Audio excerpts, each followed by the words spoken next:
आइए।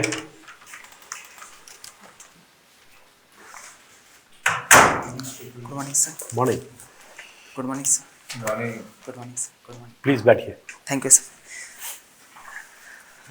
श्रवण, आप राजस्थान से आते हैं। जी सर। आपने ज्योग्राफी में बीएससी किया है, एमए हिंदी लिटरेचर, जी सर। और आपका सब्जेक्ट भी हिंदी लिटरेचर है। जी सर। ओके। और हॉबीज में आपका है, आप करते हैं हिंदी पोइट्री है, जी सर। और यूथ पार्लियामेंट में हिस्सा वगैरह लिया आपने। जी सर। राइट। जी सर। ओके। तो आज ये यहाँ पे हमारे साथ पहला इंटरव्यू आपका, शायद सर। या दोस्त दूसरा है? नहीं सर, यहाँ पहले ही है। यहाँ पहला। जी सर। कितने मॉक्स कर लिए आपने? 7-8 मॉक्स कर लिए सर। कर लिए। जी और सर। 13 तारीख को आपका इंटरव्यू। जी sir. Alright. Okay. Hindi literature में आपने किया है। हिंदी साहित्य में महिलाओं के सरोकार से कौन कौन लोग लिखते हैं जिनको कि विशेषतः महिलाओं के सरोकार पे लिखने वाले लेखक माना जाता है? जी सर। सर आरंभ से देखे तो भक्ति काल में भी काफी कवियों ने लिखा, जिसमें तुलसीदास जी ने महिलाओं की स्थिति को दर्शाया है। आधुनिक काल में सर अगर मुख्य रूप से देखे तो प्रेमचंद जी ने अपने नोवेलों के माध्यम से, उपन्यासों के माध्यम से दर्शाया है वुमेन्स की स्थिति को। सर मैथिली शरण गुप्त जी है आधुनिक समय में, उन्होंने सर उर्मिला, साकेत, यशोधरा जैसे उपन्यास लिख करके महिलाओं की वर्तमान स्थिति पर दृष्टिपात किया सर। आज के समसामयिक बताइए मुझे, अभी समकालीन कौन से लेखक हैं? सर राजस्थान की कवियत्री है मीनाक्षी दुबे जी, और मृदुला गर्ग जी है, तो उन्होंने महिलाओं की स्थिति पर लिखा है सर। कौन सा उनका, मृदुला गर्ग का कौन सा उपन्यास जिसको आप कहेंगे कि ये महिलाओं पे आधारित है? उपन्यास का नाम याद नहीं कर पा रहा। आपका बंटी पढ़ा है? जी सर। मन्नू भंडारी जी का। मन्नू भंडारी जी सर। हाँ। उस पे क्या है, उसका कथानक क्या है? अच्छा, भक्ति काल की आपने बात की। जी सर। भक्ति काल में 2 धाराएं थी। जी सर। कौन सी? सर सगुण और निर्गुण धारा। निर्गुण के कवि कौन से कह सकते हैं हम? निर्गुण धारा के जो प्रमुख कवि थे वो कबीरदास जी थे सर। बस, और कोई नाम? कबीरदास जी थे सर, रहीमदास जी कह सकते हैं। दोनों में अंतर क्या है? सर कबीरदास जी निर्गुण और सगुण में जी सर अंतर क्या है? सर सगुण धारा वाले जो कवि थे उनका मानना था कि जो ईश्वर है वो मूर्त रूप में है, और निर्गुण धारा वाले कवि यह मानते थे कि ईश्वर सर्वस्व है, उनकी कोई एक उपस्थिति नहीं है, जिन्हें मूर्ति पूजा के खंडन को भी उन्होंने स्वीकारा। ओके। बजट पेश होने वाला है। जी सर। आपने पार्लियामेंट में हिस्सा लिया। जी सर। तो आप बता सकते हैं कि बजट पास करने का प्रोसेस क्या होता है? जी सर। पूरा प्रोसेस क्या है? सर बजट पेश करने से पहले राष्ट्रपति का अभिभाषण होता है। ओके। जी सर। उसके बाद में इकोनॉमिक सर्वे को पब्लिश किया जाता है, और फिर सर बजट को सदन में रखा जाता है।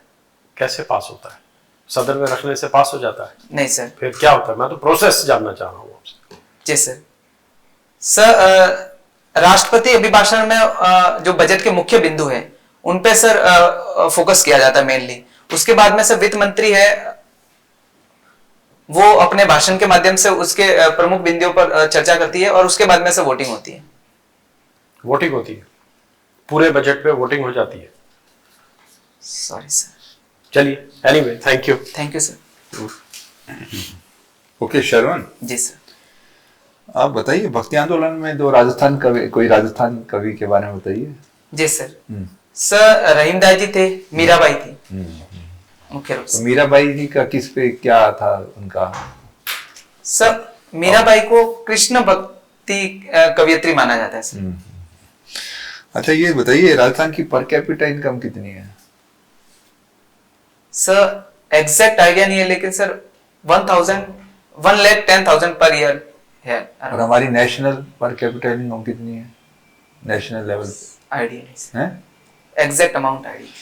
अच्छा ये बताइए, आप राजस्थान से आते हैं, राजस्थान को विकसित राज्य बनाना हो तो कोई 3 ऐसे क्या कार्यक्रम होंगे जिन पे आप फोकस करेंगे कि भाई ये विकसित राज्य बन जाए? जी सर।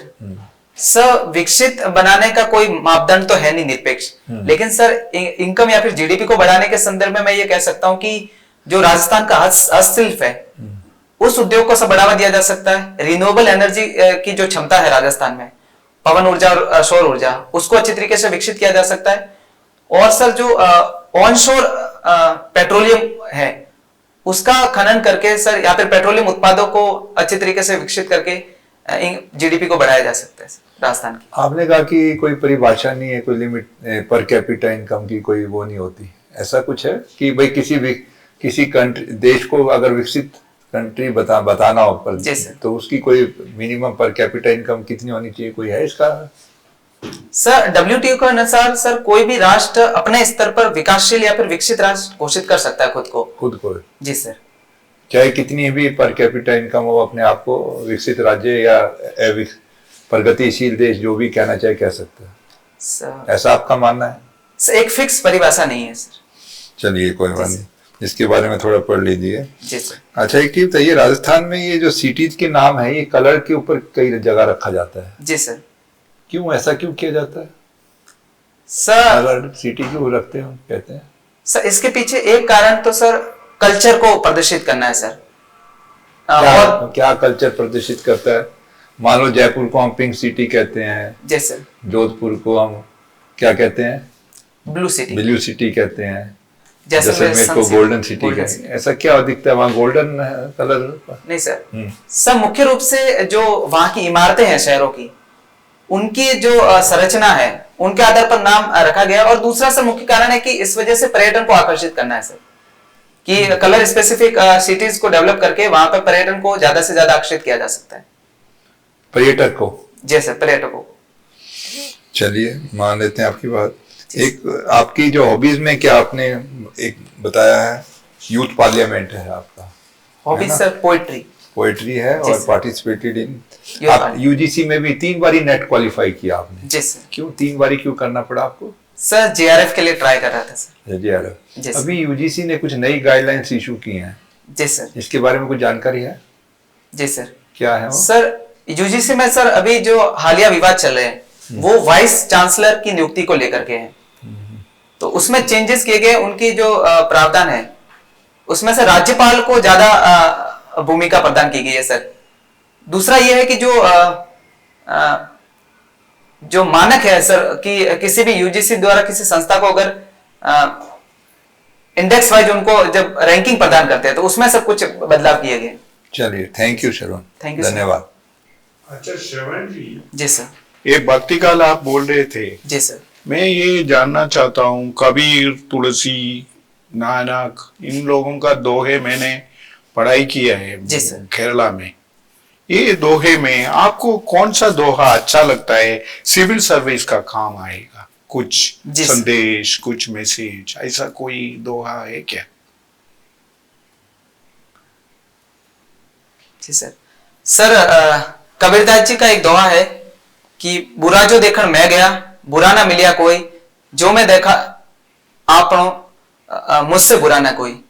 तो सर इसके माध्यम से सिविल सर्विसेज में यह देखा जा सकता है कि अगर आपसे बुरा कोई नहीं होगा। नहीं सर, यही मैं समझ रहा हूँ, आप बताइए। जी सर। सर खुद की कमियों को देख करके उसमें सुधार करके व्यवस्था को सुधारा जा सकता है। जैसे कि सर अगर भ्रष्टाचार कोई कम करना है तो उसको खुद के स्तर पर सबसे पहले कम करके या फिर खत्म करके फिर व्यवस्था को सुधारा जा सकता है। आप भ्रष्टाचारी तो है नहीं, फिर क्यों सुधारने का सवाल ही नहीं है। आप भ्रष्टाचार नहीं है तो हम भ्रष्टाचार है में विश्वास करते हैं। नहीं सर, मैं तो नहीं करता, लेकिन सर व्यवस्था की यह असलियत है। हाँ, व्यवस्था का ठीक है। आप you should show your leadership, right, demonstrate yourself. जी सर। ओके। सूफी सेंट बहुत सुना है भक्ति काल में। एक सूफी सेंट का 2 लाइन आपको आईपीएस में काम आए। जी सर। नारी के बारे में कुछ लिखा होगा सर। निजामुद्दीन औलिया जी है और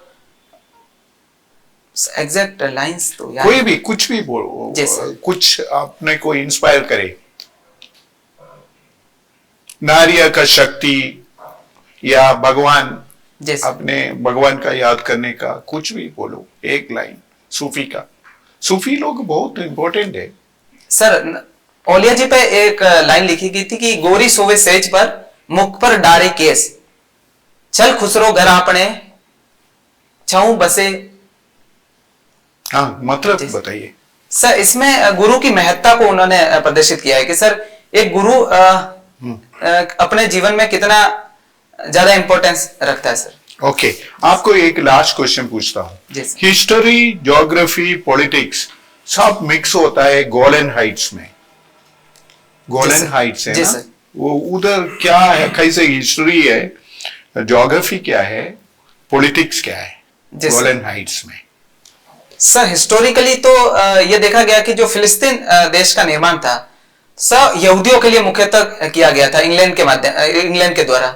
लेकिन सर वहां इजराइल और जो फिलिस्तीन का अभी विवाद है वो कहीं ना कहीं दो धार्मिक जो समूह हैं उनके बीच में सर, यहूदी और इस्लाम के मध्य में। सर राजनीतिक अस्थिरता का मुख्य कारण है कि जो मिडिल ईस्ट में जो यूएसए और अन्य देशों की दखलंदाजी है अपने राजनीतिक उद्देश्यों के लिए, उसके माध्यम से सर वहां पे इंस्टेबिलिटी बढ़ी। और ज्योग्राफिकली सर चूंकि वो भूमध्य सागर से भी जुड़ता है, वहां के जो मिडिल ईस्ट में जो रेयर एलिमेंट्स है। और अभी गोलन हाइट्स किसका हाथ में है, कौन कब्जा करके रखा है? सर सीरिया का कोई रोल है क्या? ठीक है, ठीक है, thank you sir. Thank you sir.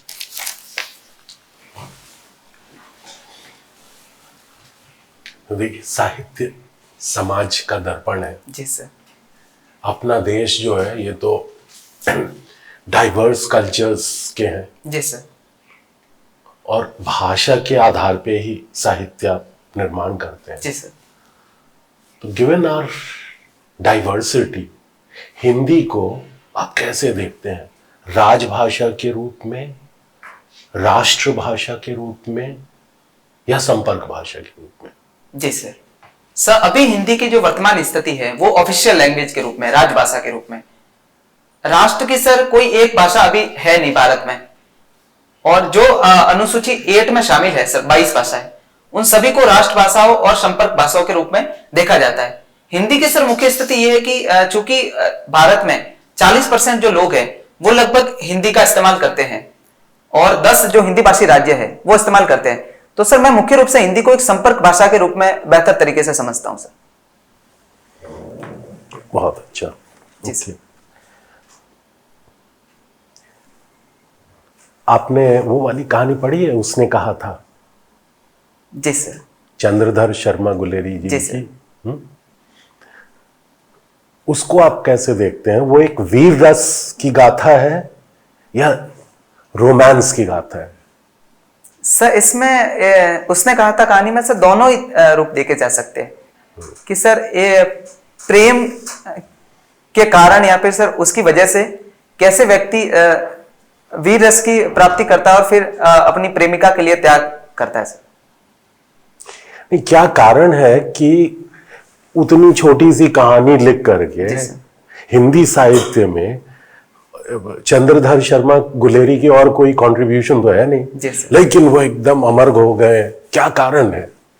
क्या खास बात है उस कहानी में? सर एग्जैक्ट अभी रिकॉल नहीं कर पा रहा। Okay, thank you. Thank you sir.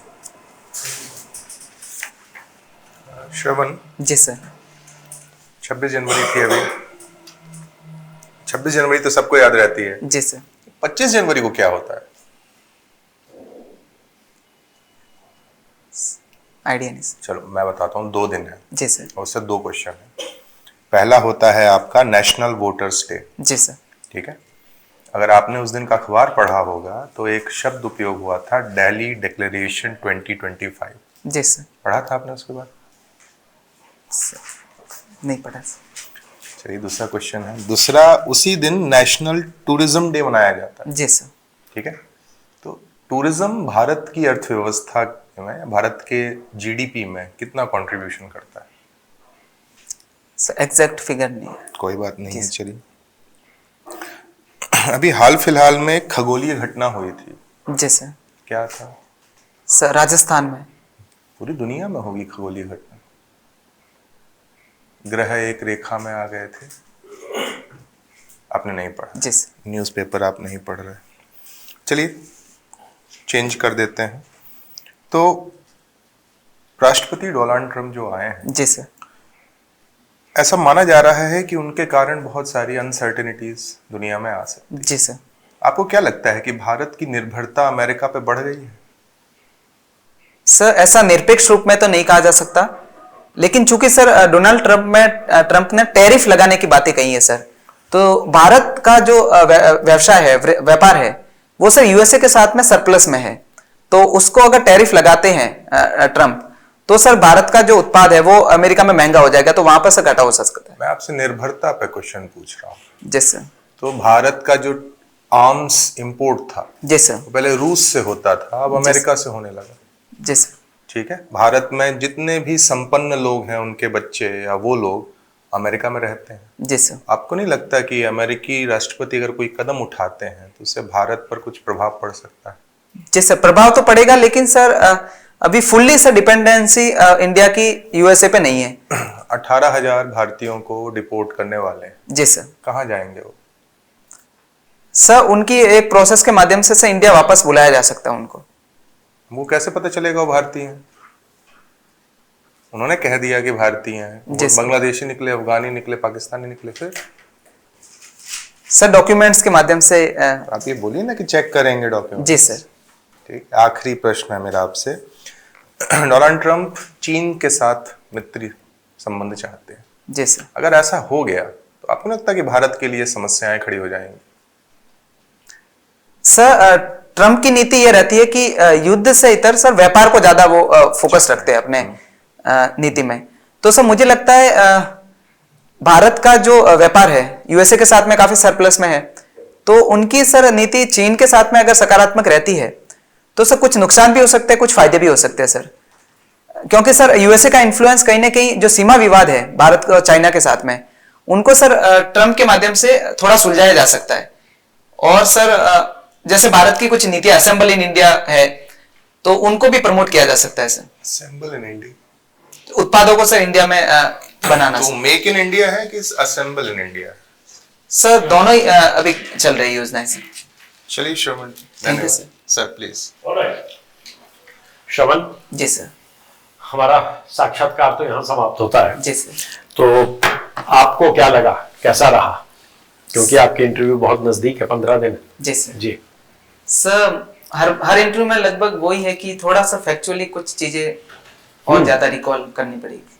ठीक है, याद तो सर होती है, लेकिन इस पॉइंट ऑफ टाइम पे से याद ही नहीं आती। नहीं वो जरूरी है, प्रेजेंस ऑफ माइंड है ना जो। जी सर। वो अपने दिमाग को यहाँ स्थित करना बड़ा जरूरी है। जी सर। और स्थित करके उसको रोक के नहीं है, उसको रिलैक्स करके उसको हार्ड डिस्क चलती रहे। जी सर। ठीक है, हार्ड डिस्क अगर जाम हो जाए तो फिर तो मुश्किल है भाई, है ना? तो वो नहीं करने देना है।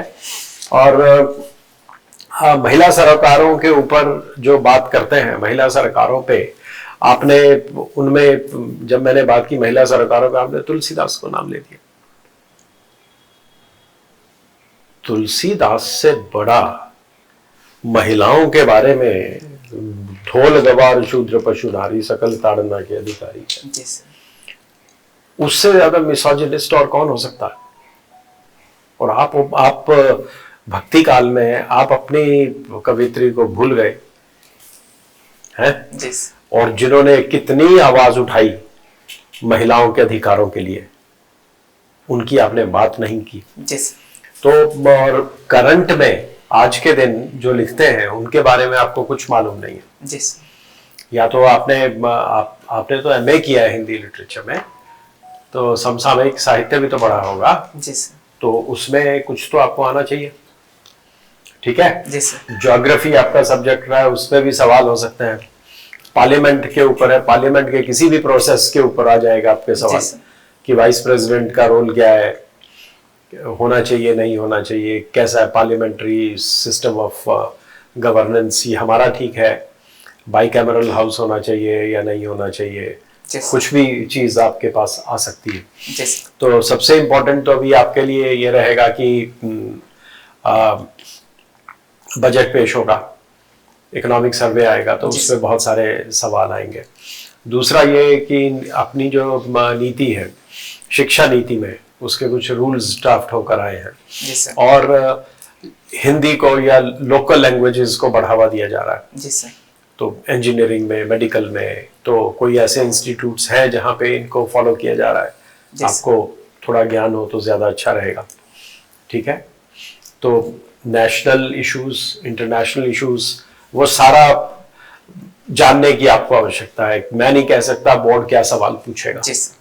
लेकिन ये आप निश्चित मान के चलें कि आपका जो डैफ है ये बोर्ड मेंबर्स को थोड़े ही समय पहले दिया जाता है, उनको आपके बारे में कुछ नहीं पता होता। जी सर। तो वो आपके डैफ को पढ़ने से आपके ऊपर सवाल करेंगे डैफ पे, तो अपने डैफ के ऊपर आप काम करिए। जी सर। लोकल जो अखबार उस समय के होंगे वो पढ़ के लोकल खबरों पे सवाल पूछेंगे। जी सर। उस पे आप देखिए कि लोकल खबर क्या है उस समय की, और सोचिए उस पे कि क्या हो सकता है और क्या बात कही जा सकती है। जी सर। तो ये थोड़ा मन बनाकर अगर आप काम करेंगे तो निश्चित ही आप बहुत अच्छा कर पाएंगे। जी सर। Thank you. आप ठीक बोलते हैं, शब्दों का चयन सही है, संप्रेषण अच्छा है, व्यक्तित्व आकर्षक है, सब कुछ है, जी सर। लेकिन आपको ये थोड़ी सी चीजों पर ध्यान देने की आवश्यकता है, ठीक है। Thank you. Thank you so much. Thank you. Okay, you may leave. Thanks.